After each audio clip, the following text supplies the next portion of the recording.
ક્રોમેટાઇન CrO4 2- અને ડાયક્રોમેટાઇન Cr2O7 2-. હવે બંનેનું આપણે બંધારણ જોઈએ. તો ક્રોમેટાઇન એ સમચતુષ્ફલકી બંધારણ ધરાવે છે. Cr એની સાથે 4 ઓક્સિજન પરમાણુઓ સમચતુષ્ફલકી રીતે ગોઠવાયેલા હોય. એટલે એક તમે એને આવી રીતે દોરી શકો, CrO4 2-. અથવા ક્રોમિયમ સાથે 2 ઓક્સિજન પરમાણુઓ દ્વિબંધથી જોડાયેલા,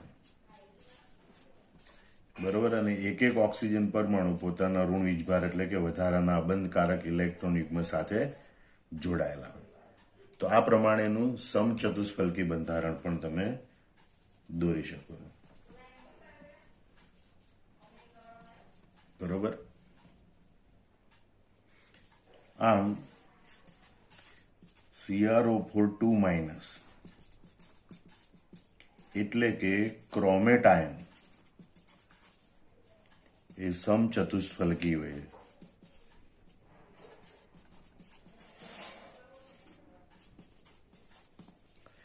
હવે આપણે ડાયક્રોમેટાઇન માટે જોઈએ કે ભાઈ 2 ક્રોમિયમ પરમાણુ હોય, એની વચ્ચે એક ઓક્સિજન પરમાણુ સેતુરૂપ હોય અને દરેક ક્રોમિયમ સાથે 3 ઓક્સિજન પરમાણુ, બરોબર. આમ તો દરેક ક્રોમિયમ સાથે કુલ 4 ઓક્સિજન પરમાણુ સમચતુષ્ફલકી રીતે જોડાય. અહીંયા યાદ રાખવાની બાબત આંકડાકીય માહિતી એ છે કે ભાઈ CrO-Cr સેતુબંધ ખૂણો છે 126 ડિગ્રીનો છે.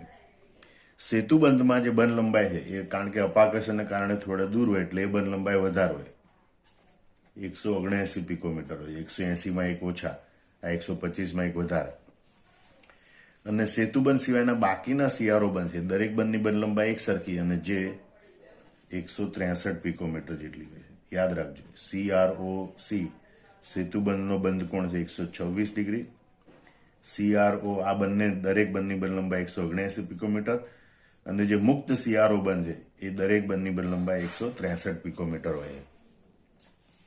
અને સમગ્ર આયન છે એ 2 ઋણ વીજભાર ધરાવે. અથવા તમે આનું બંધારણ આ રીતે પણ દોરી શકો, દરેક ક્રોમિયમ સાથે 2 ઓક્સિજન પરમાણુ ડબલ બોન્ડથી જોડાયેલા હોય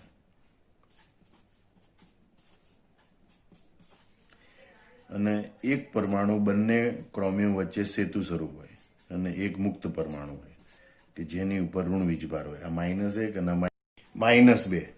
આમ ડાયક્રોમેટાઇન હોય છે એમાં કુલ -2 વીજભાર હોય. બંને ક્રોમિયમ, દરેક ક્રોમિયમ પરમાણુની આજુબાજુ 4 ઓક્સિજન પરમાણુ સમચતુષ્ફલકી રીતે જોડાયેલા હોય. એક ક્રોમિયમની આજુબાજુ 4 ઓક્સિજન પરમાણુ, બીજા ક્રોમિયમની આજુબાજુના 4 ઓક્સિજન પરમાણુ એ પણ સમચતુષ્ફલકી રીતે જોડાયેલા હોય. આમ ડાયક્રોમેટાઇન છે એમાં 2 સમચતુષ્ફલકી રચના હોય છે કે જેનું એક શીર્ષ ભાગીદારીમાં હોય છે. આમ આપણે લખી શકીએ કે ભાઈ Cr2O7 2- એટલે કે ડાયક્રોમેટ આયનમાં 2 સમચતુષ્ફલકી રચના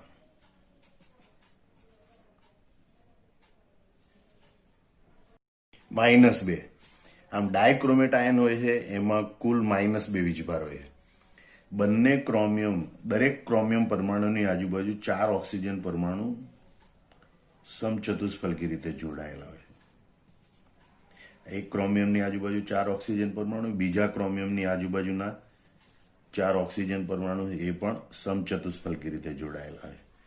આમ ડાયક્રોમેટ આયન છે એમાં 2 સમચતુષ્ફલકી રચના હોય છે કે જેનું એક શીર્ષ ભાગીદારીમાં હોય છે. આમ ડાયક્રોમેટની રચના માટે આપણે લખી શકીએ કે ભાઈ Cr2O7 2- એટલે કે ડાયક્રોમેટ આયનમાં 2 સમચતુષ્ફલકના શીર્ષ એકબીજા સાથે ભાગીદારીમાં હોય છે. હવે આટલે સુધી આપણે જે જોયું એ પાઠ્યપુસ્તક પ્રમાણે આ 2 રચના દોરવાની ને એના બંધારણ વિશે આટલું લખવાનું. હવે આ બંધારણ વિશે નીટ, JEE, ગુજકેટ વગેરેમાં વધારાનું જે પૂછી શકાય એના વિશે આપણે ભણીએ.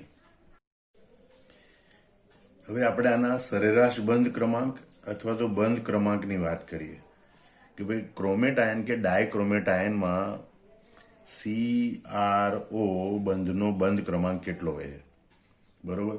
તો સસ્પેન્દનને કારણે સરેરાશ બંધ ક્રમાંક જોવા મળે. હવે બંધ ક્રમાંકનું સૂત્ર આપણે આ પ્રમાણે લખી શકીએ કે બંધ ક્રમાંક બરાબર 1 + π/σ, એટલે કે પાઈ બંધની સંખ્યા છેદમાં સિગ્મા બંધની સંખ્યા મધ્યસ્થ પરમાણુની આસપાસ. તો દરેક બંધારણમાં જો ક્રોમિયમની આસપાસ 1 2 3 4 સિગ્મા બંધ અને 2 પાઈ બંધ હોય. બરોબર, 1 2 3 4 સિગ્મા બંધ અને 2 પાઈ બંધ, 1 2 3 4 સિગ્મા બંધ અને 2 પાઈ બંધ. એટલે આપણે આમ લખી શકીએ કે = 1 + 2/4. બરોબર, અને માટેનો સરેરાશ બંધ ક્રમાંક આવે 1.5. હવે આપણે જોઈએ કે ક્રોમેટ અને ડાયક્રોમેટ આયનમાં સંકરણ કયા પ્રકારનું થતું હશે. તો ક્રોમેટ અને ડાયક્રોમેટ બંનેમાં ક્રોમિયમની ઓક્સિડેશન અવસ્થા +6 છે. તો અહીંયા જે દર્શાયેલું Cr6+ આયન છે એની ઇલેક્ટ્રોન રચના આર્ગોન કમ્પ્લીટ 3d0 છે. બરોબર, કારણ કે ક્રોમિયમના ડી કક્ષકના 5 ઇલેક્ટ્રોન અને 4s કક્ષકનો 1 ઇલેક્ટ્રોન, એમ 6 ઇલેક્ટ્રોન દૂર થયેલા હોય ત્યારે Cr6+ ઇલેક્ટ્રોન રચના પ્રાપ્ત થાય. એટલે આર્ગોન કમ્પ્લીટ 3d0 4s0 એ પ્રકારની ઇલેક્ટ્રોન રચના કહેવાય. એટલે એને દોરવી હોય તો આપણે આ રીતે દોરી શકીએ. આ 3d કક્ષક, આ 4s કક્ષક, આ 4p કક્ષક, 4s 4p. તો અહીંયા સંકરણ કયા પ્રકારનું થતું હશે કે જેથી આયનોમાં ક્રોમિયમની આસપાસ સમચતુષ્ફલકી રચના જોવા મળે. તો એક માન્યતા પ્રમાણે એમ કહેવામાં આવતું કે sp3 સંકરણ થાય, પણ હકીકતમાં એને બદલે અહીંયા 3d કક્ષકો અને એક s કક્ષક ભેગી મળી અને d3s સંકરણ કરે. બરોબર, જેમાં ડી કક્ષક તરીકે dxy, dyz, dzx કક્ષકો હોય છે, તેમજ એક s કક્ષક, એમ 4 કક્ષકોનું સંમિશ્રણ થવાથી 4 d3s સંકર કક્ષકો બને છે જે સમચતુષ્ફલકી આકારમાં ગોઠવાય છે. અને જે આ 4 કક્ષકો d3s સંકરણ કરે, બરોબર, એમાં 4 O2- આયનો છે એના એક ઇલેક્ટ્રોન યુગ્મ ગોઠવાય.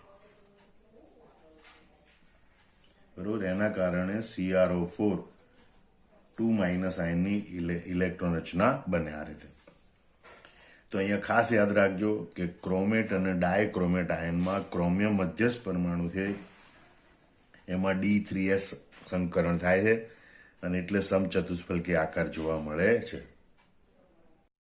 હવે ક્રોમેટ અને ડાયક્રોમેટ આયનો છે એના રંગની ગુણધર્મ ચર્ચા કરીએ કે ભાઈ Cr6+ આયનો હોય એની ઇલેક્ટ્રોન રચનામાં 3d0 ઇલેક્ટ્રોન રચના હોય, ડી કક્ષક ખાલી છે. એટલે અહીંયા dd સંક્રાંતિ જોવા મળતી નથી.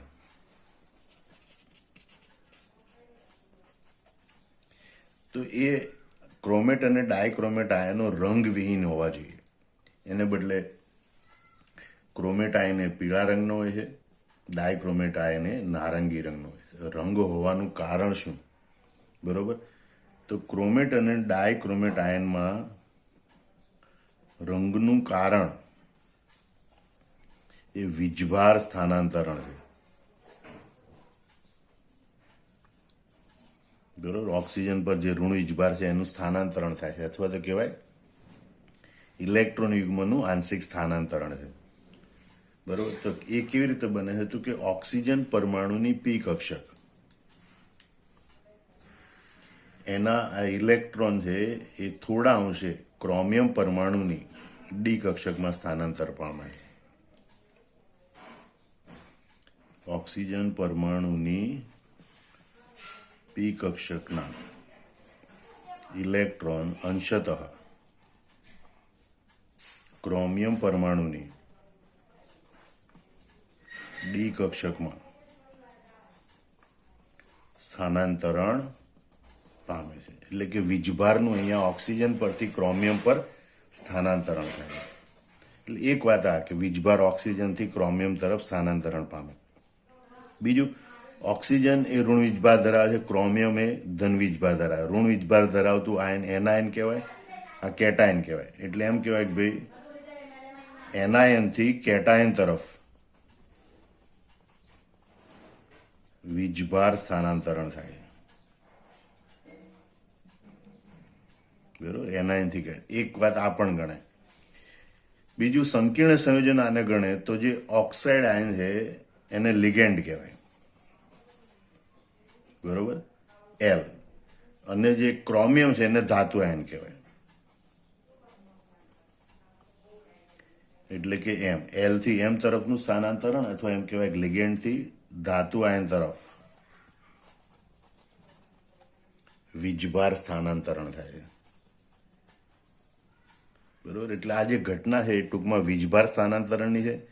અને એના કારણે ક્રોમિયમ પરનો જે ઓક્સિડેશન અવસ્થા +6 છે એ ક્ષણિક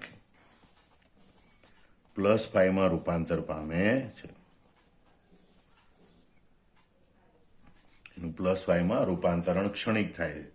એના કારણે આયનોમાં એ રંગ જોવા મળે. મતલબ અહીંયા આયનોમાં રંગ છે ડીડી સંક્રાંતિને કારણે જ જોવા મળતો, પરંતુ વીજભાર સ્થાનાંતરણને કારણે જોવા મળે. ફરીથી આખી વાત આ સમજી લો કે ક્રોમેટ આયન એ સમચતુષ્ફલકી હોય છે. ડાયક્રોમેટ આયનમાં 2 સમચતુષ્ફલકના શીર્ષ એકબીજા સાથે ભાગીદારીમાં હોય છે. અહીંયા ક્રોમિયમ મધ્યસ્થ પરમાણુ, એનો સરેરાશ CRO બંધનો સરેરાશ બંધ ક્રમાંક 1.5 હોય છે.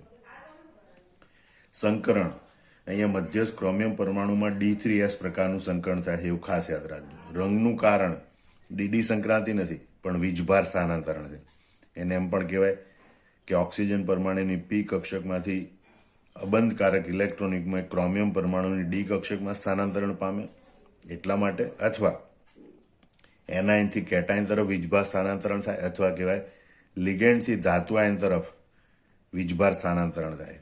બરોબર, અને એટલે ક્રોમિયમ છે એની +6 ઓક્સિડેશન અવસ્થા ક્ષણિક +5 ઓક્સિડેશન અવસ્થામાં રૂપાંતરણ પામે. અને આ વીજભાર સ્થાનાંતરણ માટે ક્રોમિયમ જે દ્રશ્ય પ્રકાશમાંથી ચોક્કસ તરંગલંબાઈ ધરાવતા વિકિરણનું શોષણ કરે, બાકીના પ્રકાશનું ઉત્સર્જન કરે.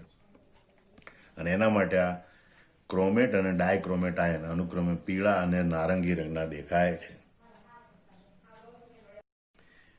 હવે આપણે આ પોટેશિયમ ડાયક્રોમેટના બંધારણ પર આધારિત કેટલાક અગત્યના MCQ જોઈએ. CrO42- આયનમાં CrO નો સરેરાશ બંધ ક્રમાંક કેટલો હોય? તો CrO42- ના બંધારણમાં ક્રોમિયમ પરમાણુની આજુબાજુ 4 ઓક્સિજન પરમાણુ સમચતુષ્ફલકી રીતે હોય. એ પૈકી 2 ઓક્સિજન પરમાણુ દ્વિબંધથી અને 2 ઓક્સિજન પરમાણુ સિંગલ બોન્ડથી જોડાયેલા હોય. માટે બંધ ક્રમાંક બરાબર 1 + π/σ બરાબર 1 + π બંધની સંખ્યા 2, સિગ્મા બંધની સંખ્યા 4, એટલે 1 + 1/2 બરોબર = 3/2. માટે અહીંયા વિકલ્પ C એ સાચો છે. પછીનું MCQ જોઈએ. Cr2O72- આયનમાં CrOCr બંધકોણ એટલે કે સેતુબંધનો બંધકોણ કેટલો હોય? બરોબર, તો આપણે જાણીએ 126 ડિગ્રી હોય. એના જે ક્રોમિયમ પરમાણુ છે એના કદ અને એના અપાકર્ષણને લીધે બંધકોણ ઘણો મોટો બને છે અને 126 ડિગ્રી બને છે. પછીનો MCQ આપણે જોઈએ. K2Cr2O7 એનો નારંગી રંગ ખાલી જગ્યાના આભારી છે. તો ક્રોમિયમ એ સંક્રાંતિ તત્વ છે. સામાન્ય રીતે એના રંગ છે એ ડીડી સંક્રાંતિને કારણે જોવા મળે, પણ ક્રોમિયમની ઓક્સિડેશન અવસ્થા +6 છે. એની ઇલેક્ટ્રોનના 3D 0 હોય. ડી કક્ષક ખાલી છે, માટે ડીડી સંક્રાંતિ હોઈ શકે નહીં. બરોબર, પણ એના બંધારણ પ્રમાણે ઓક્સિજન પરનો ઋણ વીજભાર છે ક્રોમિયમ પરમાણુ પર સ્થાનાંતરણ પામે. એ વીજભાર સ્થાનાંતરણને કારણે આ ડાયક્રોમેટ આયન છે એનો રંગ જોવા મળે છે. માટે અહીંયા ડી વિકલ્પ સાચો છે, વીજભાર સ્થાનાંતરણ. બરોબર, એ લિગેન્ડથી ધાતુ આયન પર થતું વીજભારનું સ્થાનાંતરણ છે. પછીનો MCQ જોઈએ ભાઈ. CrO42- આયનમાં Cr ની કક્ષકોનું ખાલી ગયા સંકરણ થાય. અહીંયા પણ તમે જો ક્રોમિયમનો ઓક્સિડેશન આંક +6 એટલે ઇલેક્ટ્રોનના 3D 0 હોય. ડી કક્ષક ખાલી છે છતાં એમાં D3S પ્રકારનું સંકરણ થાય છે. 3 D કક્ષકો DXY, DYZ, DZX અને એક S કક્ષક એનું સંકરણ થઈ અને 4 કક્ષકો સમચતુષ્ફલકી આકારમાં ગોઠવાય. માટે CrO4 2- આયન એ સમચતુષ્ફલકી આકારનો છે અને એમાં D3S પ્રકારનું સંકરણ થાય છે.